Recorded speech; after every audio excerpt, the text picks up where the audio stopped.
You know, I don't think we answered yesterday the question why human beings live the way they are living.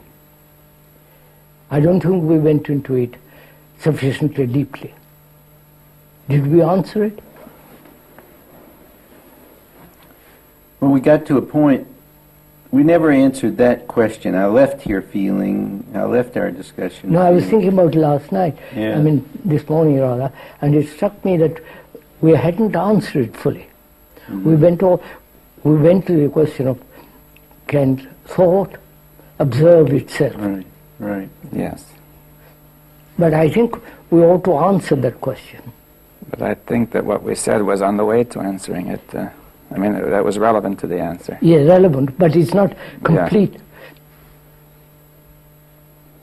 No, it's not complete. It doesn't really get hold of that issue. Why do people live the way they do, and why don't they change? Or why, Yes. knowing this, they don't change? Yeah. Could we go into that a little Yes. bit before we go on with... Well, you know, my immediate answer to that question was that they like it, that it provides, and we came up against that and sort of pulled away, that it provides... I think it's much deeper than that, don't you? Because what is involved, if you, economically, if one actually transformed one's conditioning, the way one lives, economically you might find yourself in a very difficult position. Right. And also, it's going against the current, That's right. completely against the current. Are you saying that it might lead to a certain objective insecurity for Objective insecurity. It's not yes. merely a matter of the imagination. No, actual insecurity. Yes, you see, because a lot of the things we were discussing yesterday was some illusion of security or insecurity. Yes. But in addition, there's some genuine Insecurity. And also, doesn't it imply you have to stand alone? It definitely, you would be in a new, I mean, you would be in a totally different position because you wouldn't be... it's like completely not isolated, away from the stream. And that means you have to be alone, psychologically alone. And whether human beings can stand that. Well, certainly this other is completely to be together. That is herd instinct, which all the totalitarian people use, and also everything is together. Be people. Don't be alone. Be like them, be with them, be... I mean, but it's all based on competition in some way. You know, I'm better than you, or you're... Of course, all the Olympiad is all Right. that. Well, it's unclear because in some sense we should be together, but Of not course. in that sense. You see, I mean, that society is, it seems to me, is giving us some false sense of togetherness, which is really fragmentation. I mean, Yeah, quite right. but it's called being together. Quite. It makes you feel that way for a moment. So would you say the reason, one of the main reasons that human beings don't want to radically transform themselves is that they are really frightened not to belong to a group, to a herd, to something definite, which implies standing completely alone. And I think from that aloneness you can only cooperate, not the other way around. Certainly if you... I mean, empirically, people don't like to be different, and that we know. And empirically, they...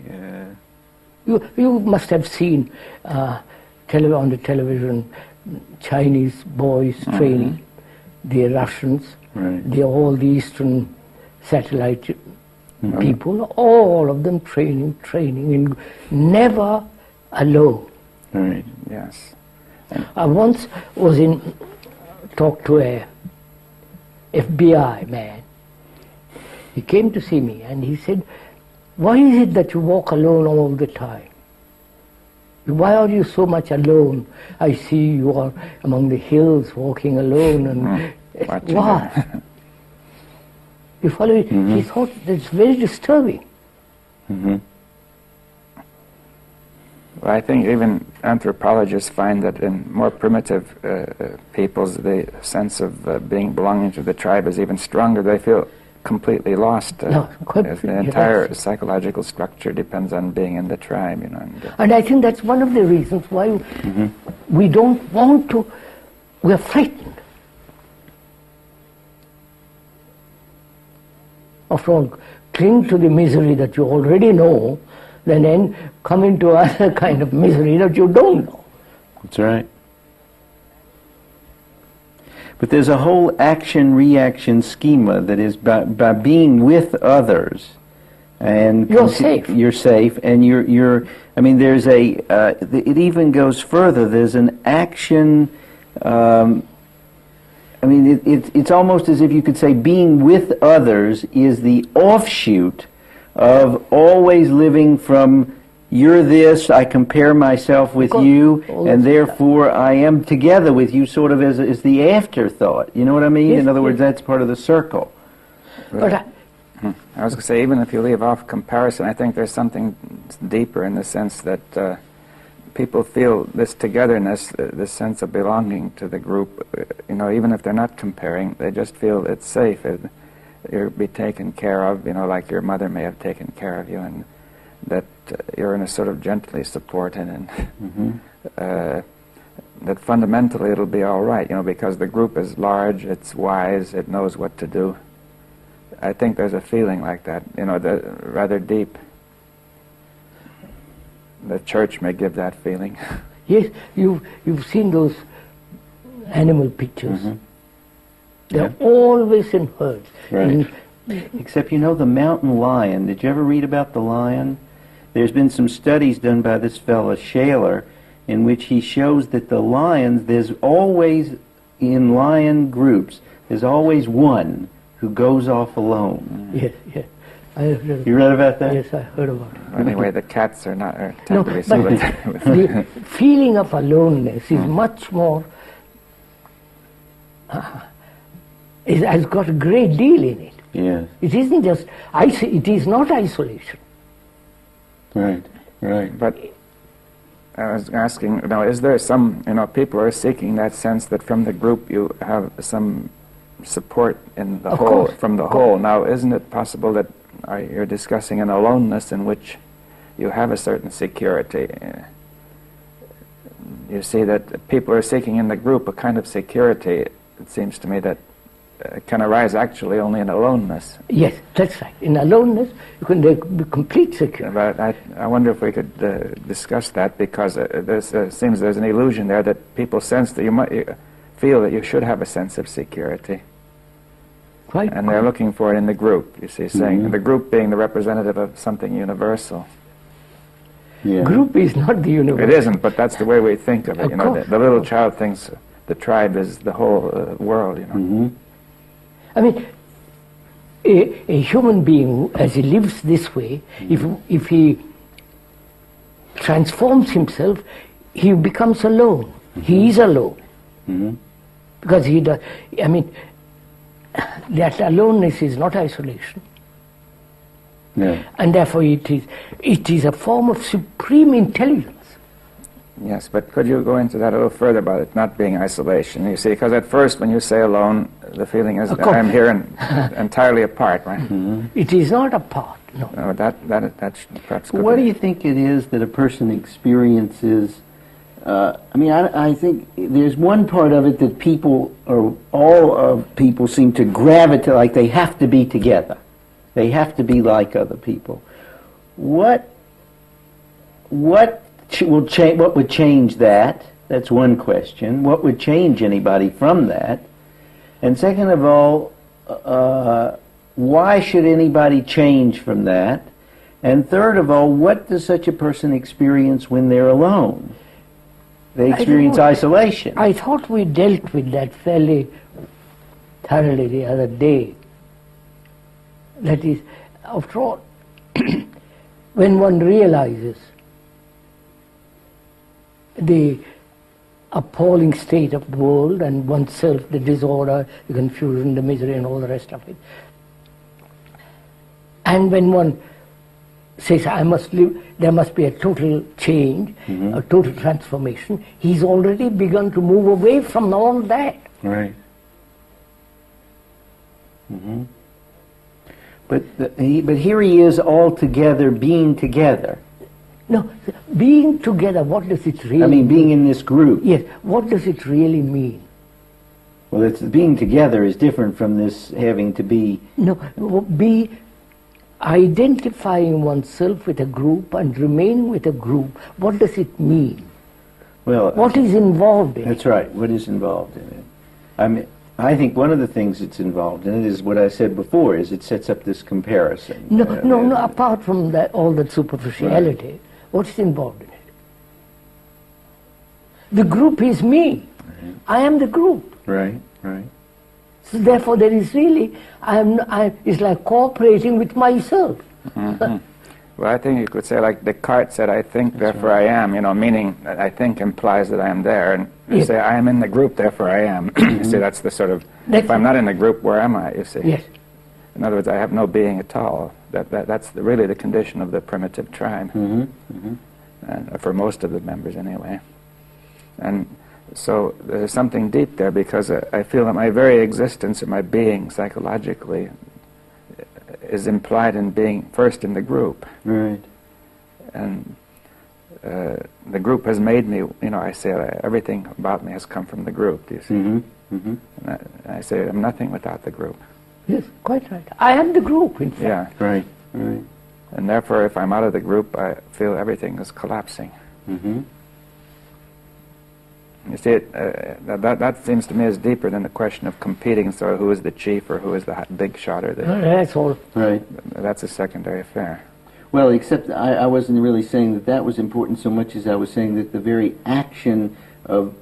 What I'm trying to get at is some of the moment-to-moment experience of being in the group, which is occupying. But could I say, the more striking thing is what happens when such a person is taken out of the group and he feels lost, you see. In other words, all that stuff seems unimportant because he doesn't know where he is. Right, right. He doesn't know he has no orientation. To life or to anything. Right. And see, therefore, that might be the greatest punishment that the group could make, would be to banish him. Yes, they used to do that. Yes. I mean, look what's happening in Russia. Right. When there's a dissent out there, he's banished. Right, right. Solzhenitsyn and Sakharov and all those people are against the group. Right, right. Because such a banishment is sort of robs him of his being. It's almost like killing him, you see. Of course. I think that's where it is, that the fear of being alone. Alone is translated as being isolated from all this. Right. Well, could we say from the universal? You see, the yes, false from universal. the universal. Yes. You see, it seems to me you're implying that if you're really alone or genuinely alone, then you're not isolated from the universal. Absolutely not. On the contrary. That's what he's saying. But I mean, and therefore we have to be free of this false universal first. This false identification with the group. False identification with the group. The identification of the group as the universal. You see, treating the group as if it were the universal support of my being or something. Right. Well, there's something more to that. What's being said is that when that localized identification, that I am the group, that me, that false security is dropped, then one is opened up to the participation in something. There's no question. You are the universe. You are that. You see, I can remember. See, as a child, I felt that I was in a certain town. You see, and I felt that was the whole universe. And then I heard of another town beyond that, which seemed almost beyond the universe, and it seemed that must be the ultimate limits of all reality. You see. Yeah. So the idea of going beyond that would not have occurred to me. You see. And I think that's the way. Saying that's the way the group is treated. To say, we know abstractly it's not so, but in the feeling. that you have. It's like the little child. Is it therefore, is it that human beings love or hold on to their own misery, confusion, all the rest of it, because they don't know anything else?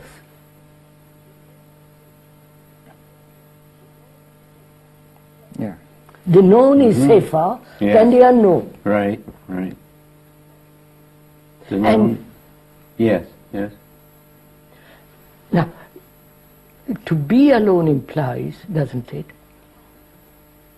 to step out of the stream. Out of the known. Step out of the stream of this utter confusion, disorder, sorrow and despair, hope, travail, all that, to step out of all that. Right. And if you want to go much deeper into that, to be alone implies, doesn't it, not to carry the burden of tradition with you at all. I mean, tradition being the group, then. Group. Tradition also being knowledge. Knowledge, but it comes basically from the group. Knowledge is basically collective. Collective. And it's collected by everybody.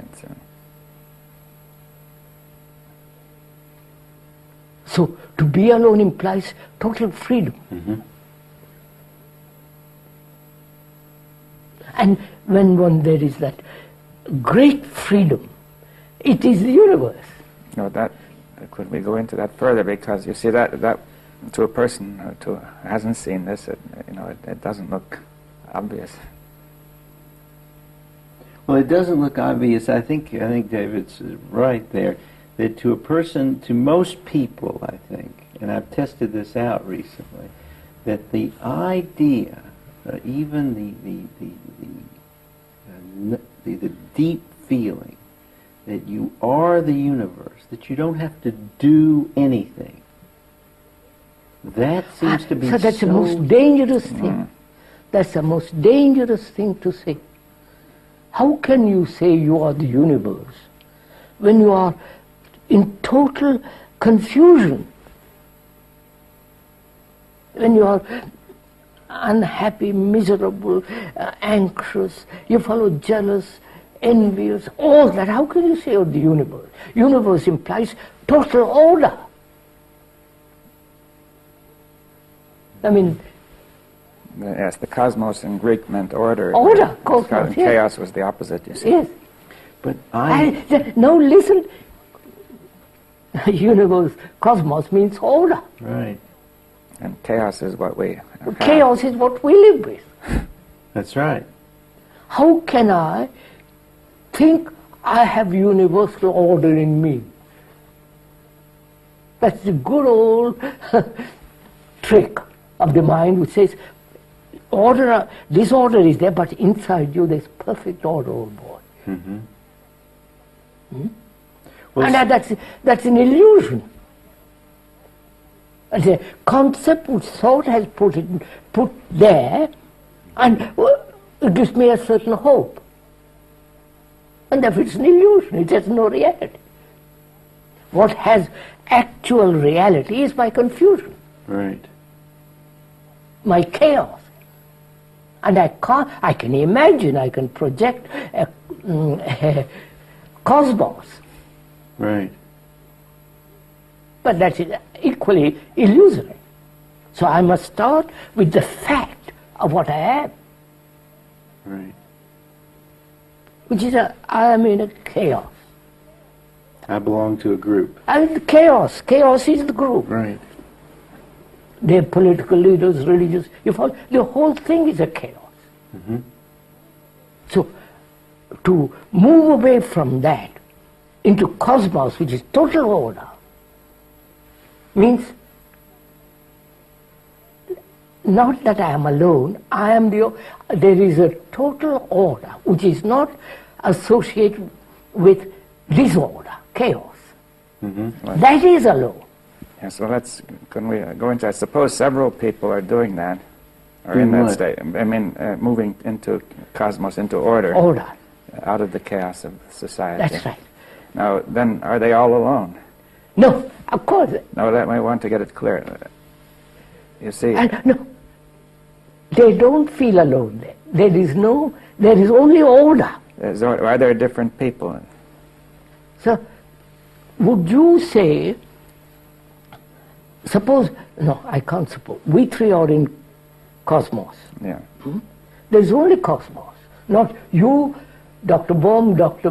Shainberg, and me. Therefore, we're still alone. That which is order is alone. Yeah, because I looked up the word alone in the dictionary. Basically, it's all one, is what it is. All one, yes, yes. In other words, that there's no fragmentation. There is no fact. Therefore, there is no tree. And that's marvelous, sir. But you jumped away there. We got chaos and confusion. That's what we got.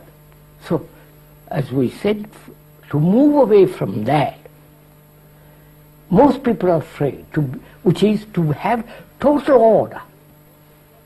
Right. Alone, as you point out, all one. Right. Therefore, there is no fragmentation when there is cosmos. Right. But most people are in confusion and chaos. That's all they know. So, how do you move away from that? That is the whole question. That is the question. Here we are in chaos and confusion. We're not over there. No, because you may be frightened of that. Maybe frightened of an idea of being alone. How can you be frightened of an idea? No, that's Aren't you frightened of tomorrow? Which is an idea. Okay, so it's an idea. Yeah, that's all. They are frightened of an idea which they have projected, which says, my God, I'm alone, which means I'm nobody to rely on. Right. Nobody. But that's an idea. Well, let's go slowly, because also Yes, there's this some is very important. correct. We've said that to a certain extent it's genuinely so. You are not being supported by society anymore. Right. You do have a certain genuine danger, because you have withdrawn from the web of society. Yes. If you are a Right. Protestant No, you in a see- Catholic country, it becomes very difficult. Well, No, I think we're confused here. I really Yeah. do, because I think if we've got confusion, if we've got chaos, No, not if, it is so. it is so. Right. Okay, I go with you. Now we've got chaos and confusion. That's what we've got. Now, if you have an idea about being alone while in chaos and confusion, that's just another idea, another thought, another part of the chaos. Yeah, that's all. Is that right? That's right.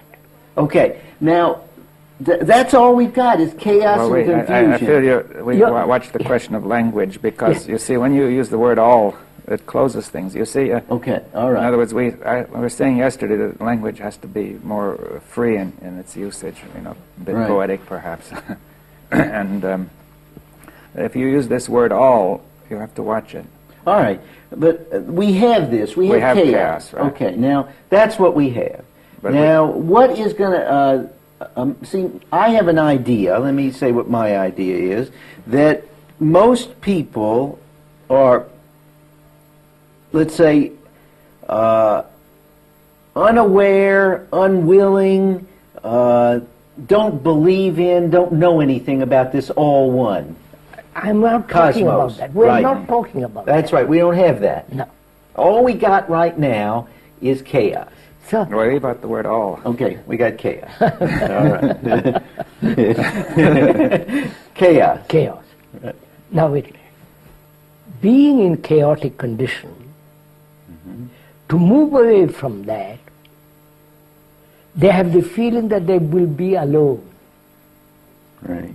In the sense of isolated. Isolated. Not the sense of all one. Isolated. Right. That's what I'm getting Yeah. at.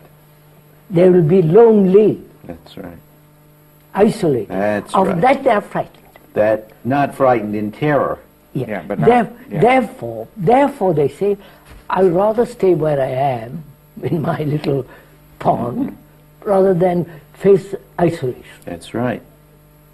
And that may be one of the reasons that the human beings don't radically change. That's right. Isn't That's it? right. That's like this primitive tribe. The worst punishment is to be banished. You see, you're isolated. Well, you don't have to go to a primitive No, but tribe. I'm- I see people and talk to people all the time. course, Patients come to me. They say, look, Saturday night came. I couldn't stand to be alone. I called up 50 Yes. people looking for someone to be with. I know.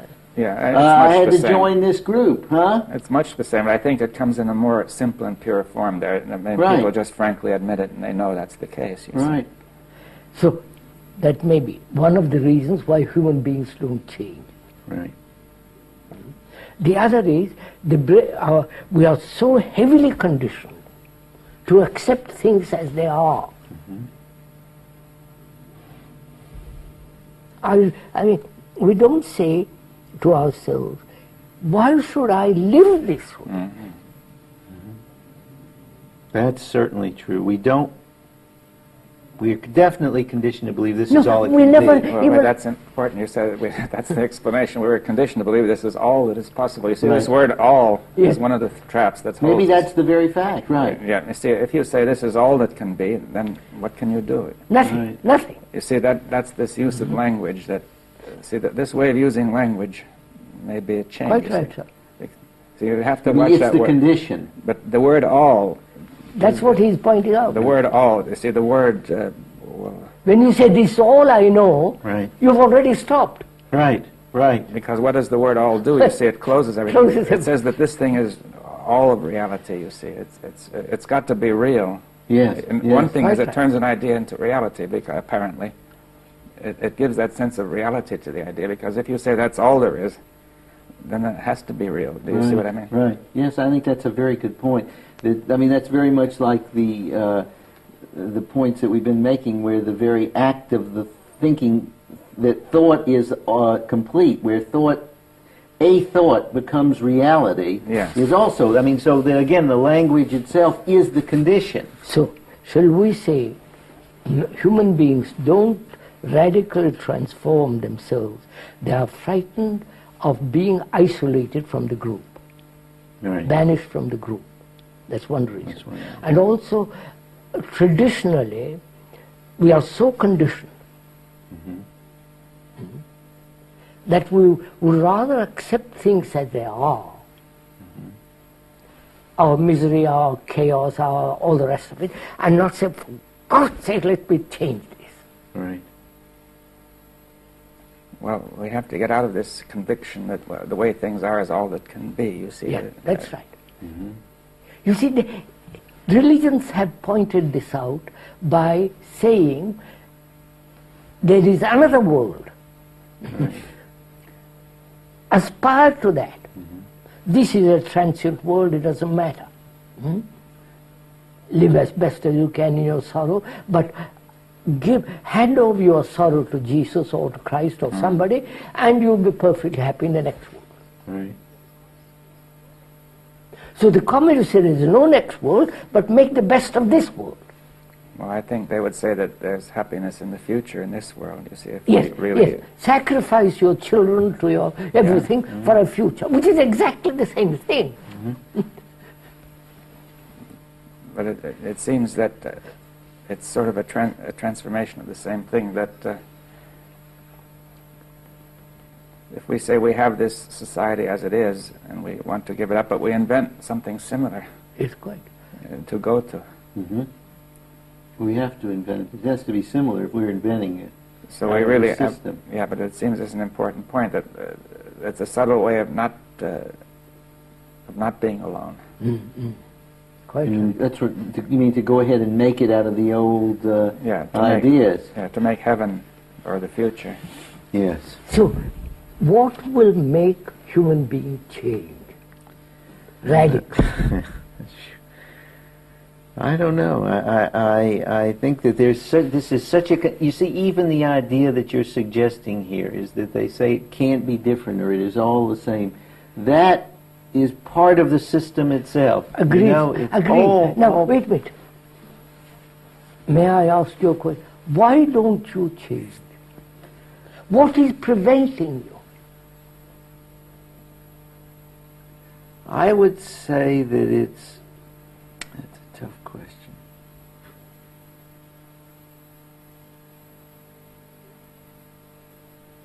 I suppose the answer would be that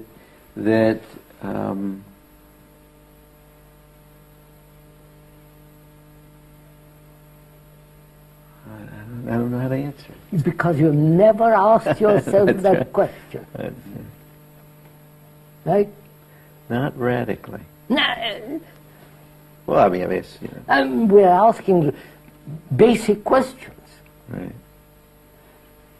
I don't really know the answer to the question.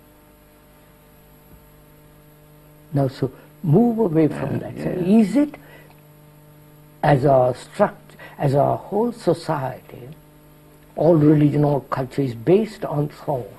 Right. And thought says, I can't do this.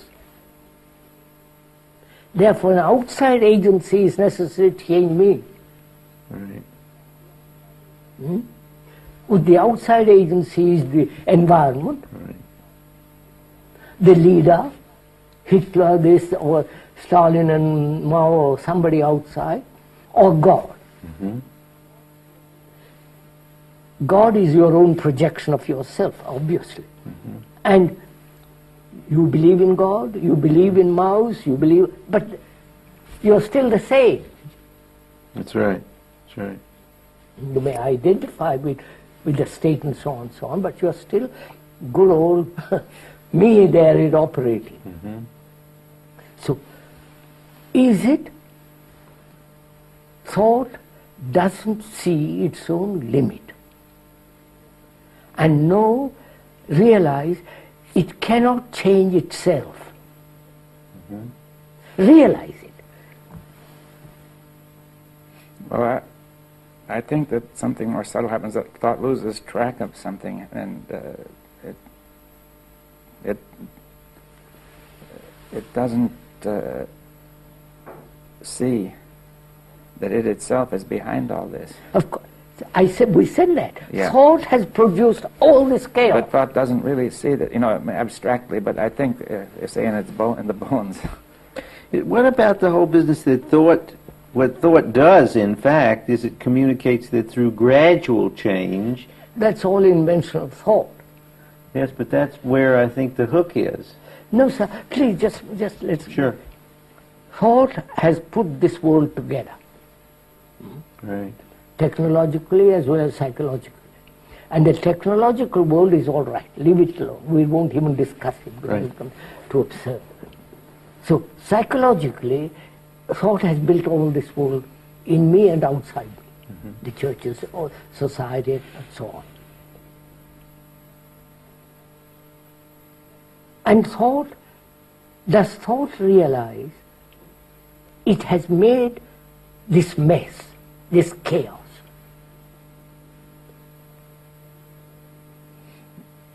I would say it doesn't, that it tends to look on this chaos as independently existent, do you see that? But it is its baby. It is, but it's very hard Doesn't for it see to that. see that. You see it, we were discussing that at the end of the hour yesterday, really. Yes, that's what we're coming back to that. This question of how thought gives a sense of reality.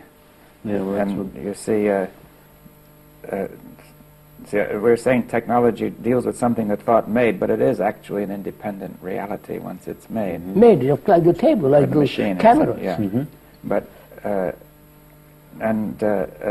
but you could say that thought also creates a reality which it calls independent, but isn't. You see, not. See, I thought of a good example of that is the corporation. You see, Yes, yes.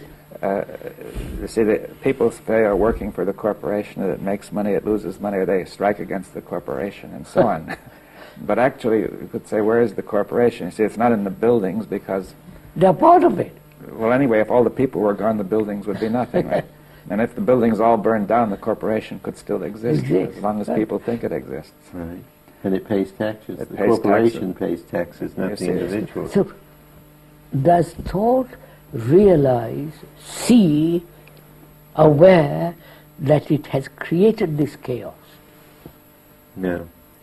Why not? But you, sir, do you realize it?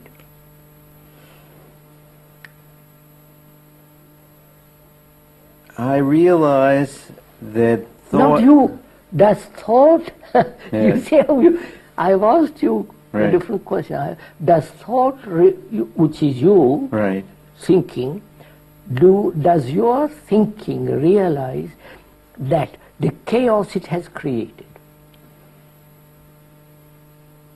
I'm saying, I'd say that thinking tends to attribute the chaos to something else, either to something outside or to me who is inside. I mean, I would say, at most I would say that I have done it, but then thinking is is saying that I am doing the thinking. Do you see what I'm driving Yes, at? yes. That there's something thinking. I was going to say it's like the corporation. Thinking has invented a sort of a corporation that is responsible, is supposed to be responsible for thinking. Do you understand that? We could call it Thinking Incorporated.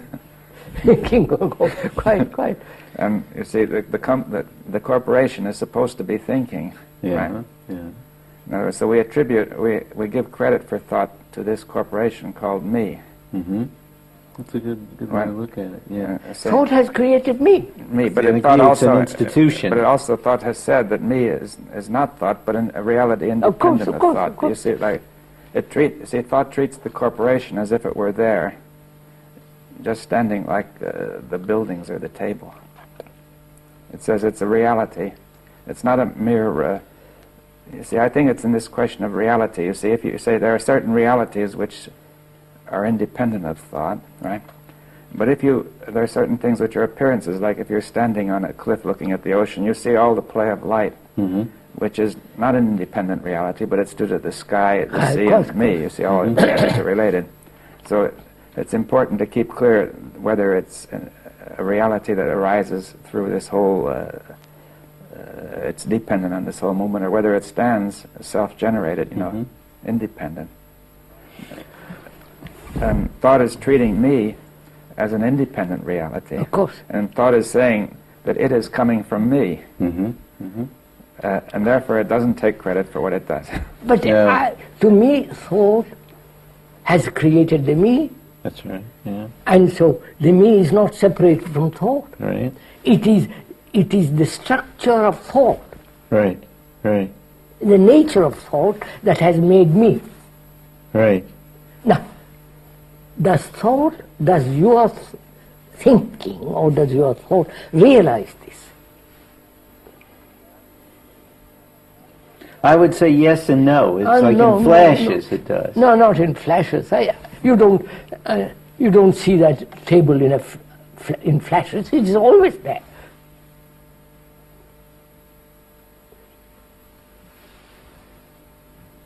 I think what actually happens, though, is that you see the action. I wonder, it seems as though if we could be honest about this, Yes, and completely true about it, what do we see what happens, or what is the actuality of thought seeing this creation? No, we asked a question yesterday, we stopped there. Does thought see itself in movement? Right. Yeah. Right. The movement has created the me, created the chaos, created Right. the division, created the conflict, jealousy, anxiety, fear, all that. Right. Now, what I'm asking is another question. That yesterday we said that we came to a moment where we said, well, thought stops. No, that's much later. Please, just stick to one thing. Okay, but thought, what I'm trying to get at is what is the actuality of thought seeing itself? Tell me, you want me to describe it. No, I don't want you to describe it. I'm trying to get at what is my actuality, or what is the actuality that thought sees? And as I observe this, again, we're in the language here, the problem of language. Yeah. But it seems that thought sees and forgets. No, please, I'm asking a very simple question. Right. Don't complicate it. Does thought see the chaos it has created? That's all.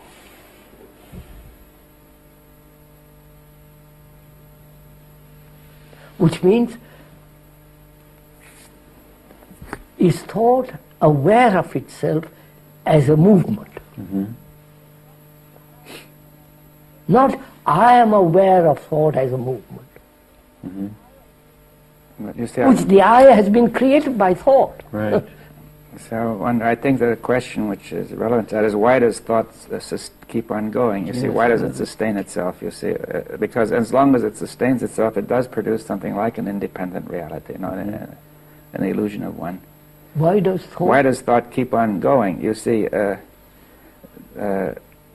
What is when my it's irrelevant. relationship to thought? You are thought. For there is not you related to thought. That's the way when the language says there is one. It says that I am the entity who is doing who produces the thought. You see it, which is to say, like say General Motors saying, I am the corporation which is producing automobiles. Do you see? Right. But look, right, you're right. How can I get it through? The question is, I say to you, what is my relationship to thought? You say to me, you are thought. You, in some way, what you say is clear, but that's still what's coming from me. Do you see? In other words, that's still the way thought is moving. To say it's my relationship to thought. Well, that's the point, to say that can this very thought stop right now? Do you see? Yes. Now, what is sustaining this whole thing at this very moment is the question I was trying to get at. Yes, that's the question. In other words, say we have a certain insight, but something happens to sustain the old process, nevertheless, right now. That's right. Right now, thought keeps moving. No, Dr. Bohm asked a very good question which we haven't answered. He said, why does thought move? When it's irrelevant to you. Why is it always moving? That's right.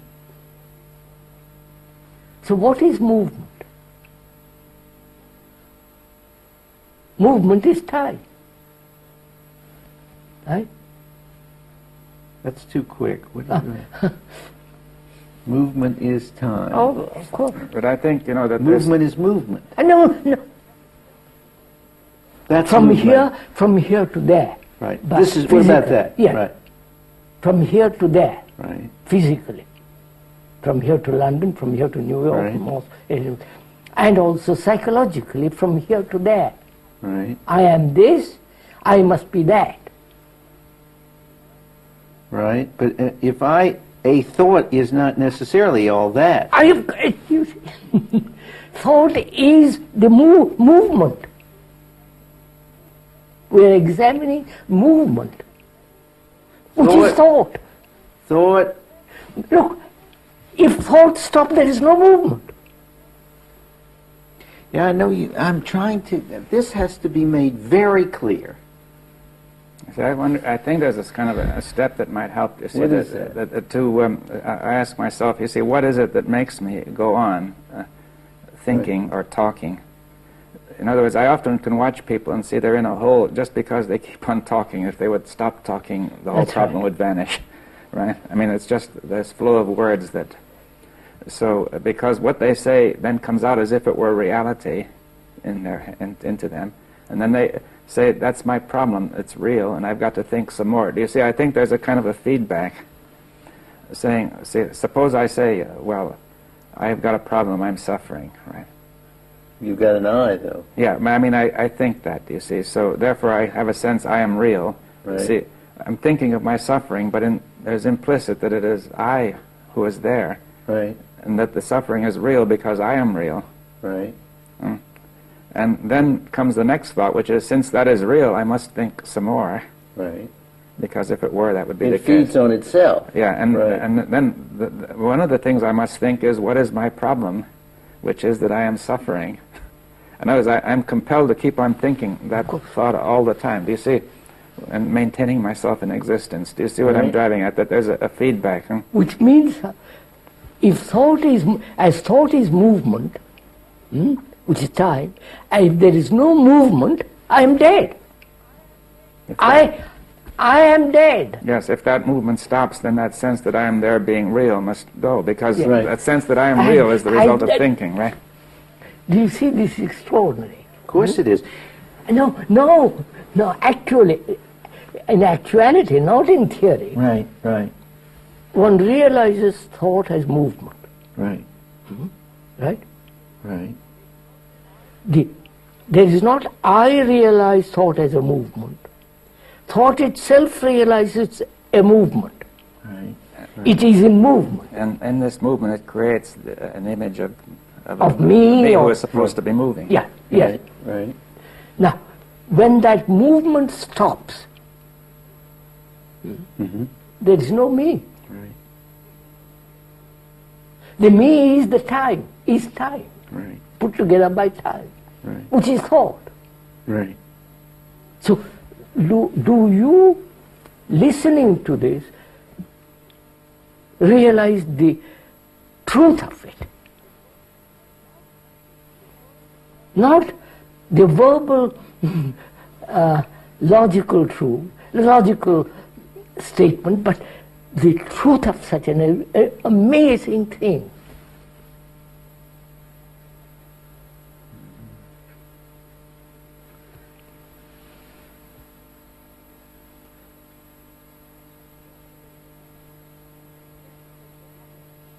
Therefore, there is an action entirely different from that.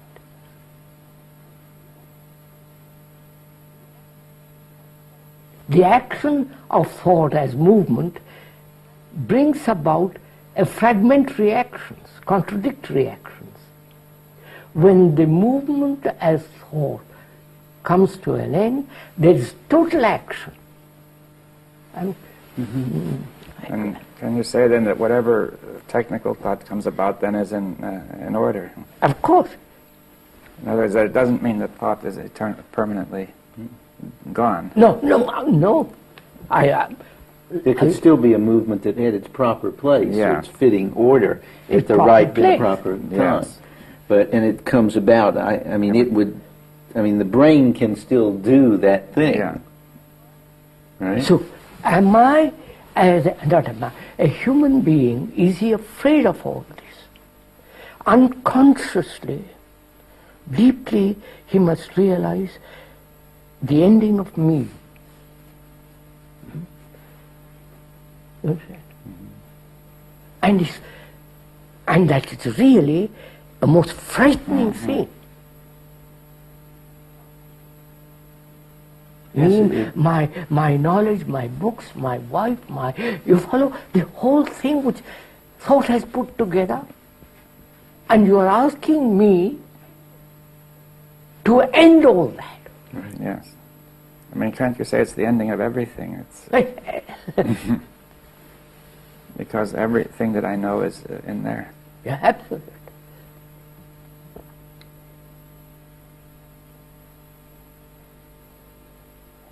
So you see, really, I am frightened, a human being is frightened of death. Not the biological death, to die now. is the death of this coming to an end. Right.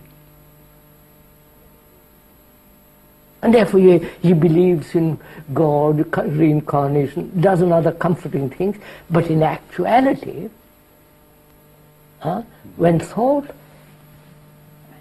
as movement, when thought realizes itself as a movement and sees that movement has created the me, the divisions, the quarrels, the political, the whole structure of the chaotic world, when it thought realizes, it sees the truth of it and ends.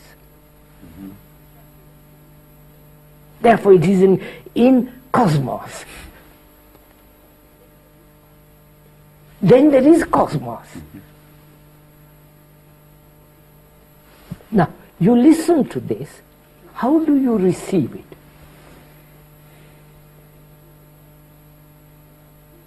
Do you want me to Receive it. receive it? I offer you something. Right. How do you receive it? But this is very important. Yes. Thought sees And then movement. how do you receive it?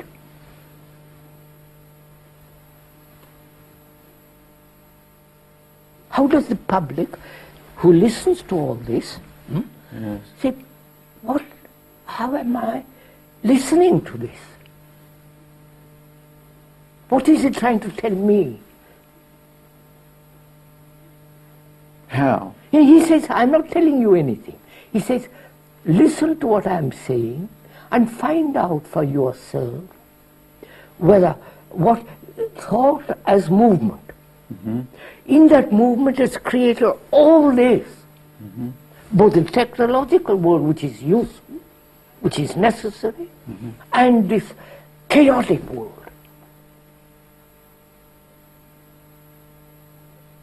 Right. How do you listen to it, or the public, another who is not here, listen to it? Right. How do you listen to it? How do you, what takes place in you when you listen to it? Panic. No, is it? Yes. Huh? There's a panic about the death. There's that death, a sort of fear of the death. There's a seeing, there's a sense of seeing, and then there's a fear of that death. Which means you have listened to the words. Right. The words have awakened the fear, Right. but not the actuality of the fact. Well, I wouldn't say that. I think that's a little unfair. They I'm awaken asking. they awaken the actuality of the fact, and then there seems to be a very quick process. There's an actuality of a fact, and there seems to be a silence, a moment of great clarity that gives way to a kind of feeling in the pit of the stomach where things are dropping out, and then there's a kind of withholding, right. I think there's a whole movement there. So you are describing humanity. Yes, I'm trying, yes. And I'm describing me. Me, who are the All the humanity. same. Right. You're the viewer, the Right. people who are listening. Right. That's right. So There's a sense of, well, what will happen tomorrow? No, that's not the point. What will happen? That is, I'm telling you, that's that No. fear. When thought realizes as a movement, and that movement has created all this chaos, total chaos, not just patching, but complete disorder, when it realizes that, what takes place? Actually,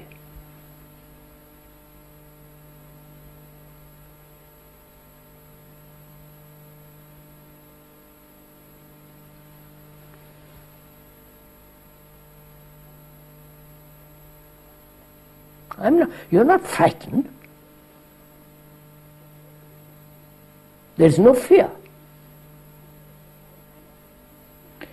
And listen to it carefully, there's no fear. Fear is the idea brought about by an abstraction. You understand? You have made a picture of ending and frightened of that ending.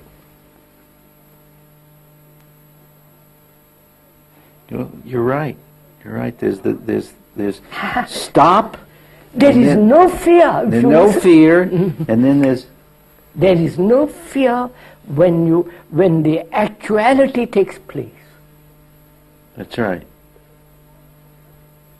When the actuality takes place, When the there's fact- silence. With the fact there is no fear. Yeah, but as soon as the thought comes in, That's right. That's right. Now, wait, no, don't go away. I won't go away. When I've the got- thought I've comes got in. 3 minutes more. Okay, 3 minutes. Go on. The fact and the actuality, no fear. That's it. That's it. Right. But then the thought comes. No. Then it's no longer a fact.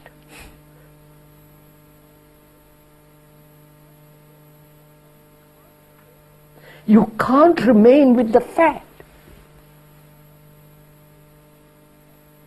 well, that's the same as to say you keep on thinking, isn't it? And keep on moving. Yeah.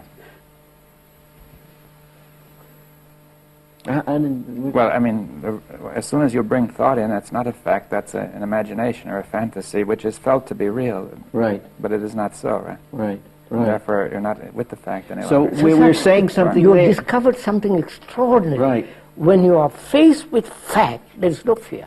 right. So all fear is thought, then, is that? Yes, all, that's right. That's a big mouthful. No, Yeah. no. I know, but it's all thought is fear. That's the All other way thought around. is sorrow. right. That goes both ways, that all fear is thought and all thought is fear. Yeah, Right. of course. And except the kind of thought that arises with the fact alone. I want to interject something right here, if we got 1 second, and that is, it seems to me we have discovered something quite important right here, and that is, at that actual seeing, then the instant of attention is at its peak. No, something new takes place. Yes. Something totally that you have never looked at, or it has never been Right. understood or experienced, whatever it is. There is a totally different thing happening. But isn't it important that we acknowledge this in our thought, in our language, Yes. as we're yeah. doing now? In other words, that if it happened and we didn't acknowledge it, then we're liable to Yeah, fall back. Of course, of course. I don't get it. Well, we have to say not only it happens, but we have to see it that it happens, and we have to say that it happens. Well, then are we creating a place to localize there? Or? No. No, what he is saying is very simple. He's saying, does this actuality take place? Right. And can you remain with that? Can thought not move in, but remain only with that fact?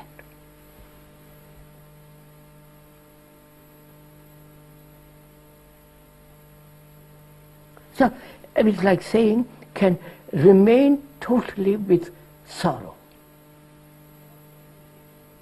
Not move away, not say, well, it should be, and how am I to get over it, how self-pity and all the rest of it. Just totally remain with that thing, with the fact. Then you have an energy which is extraordinary. Right. Can you?